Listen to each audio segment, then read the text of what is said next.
strategies remain key. We are scaling up resilient interventions alongside our partners, like the World Food Program, which is working with smallholder farmers in building a strong food security system. We welcome more support on resilience from our partners. We are also encouraging our people to grow more trees during these rains as a sustainable measure against climate change. If we must defeat climate change and its negative effects, it is befitting to grow at least a tree a day towards our goal of 15 billion trees by the year 2032. We also encourage farmers to adopt smart agriculture, which involves integrating simple technology into their work for better harvest. Ambassadors, distinguished guests, as I conclude, I wish to point out that the school meal program, which was initially supported by the World Food Program, continues to be beneficial since its handover in 2018.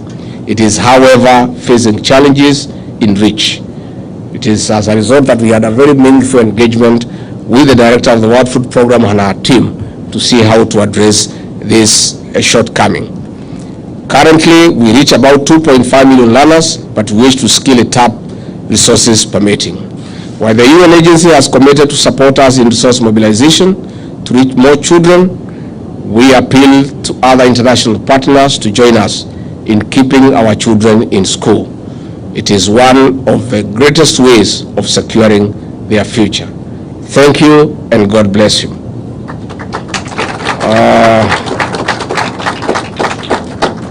I want to add three things only very shortly. One is to say that on his ascendancy to the presidency, President William Ruto tasked my office with the role of coordinating response to the drought situation.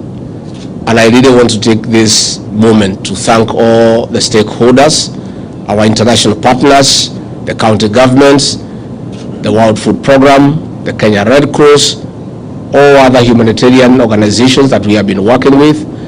I want to thank Dr. Jackson of the UN office for the support. And I must say that difficult as things have been, we have not lost a single life because of famine.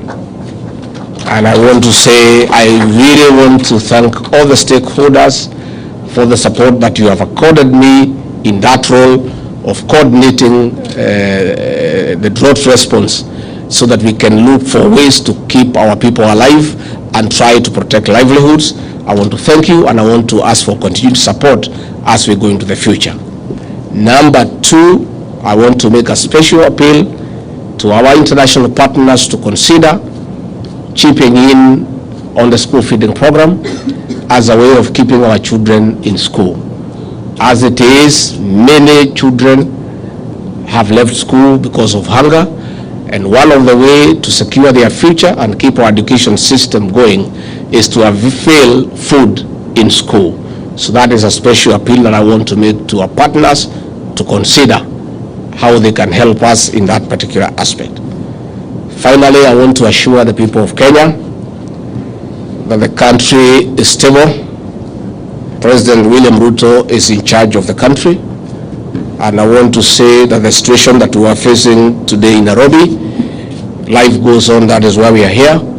Many Kenyans are going about their lives, and we are happy that most Kenyans trusted the government that will protect life and property, and they have gone to work, and they have ignored the illegal declaration of a holiday that cannot be.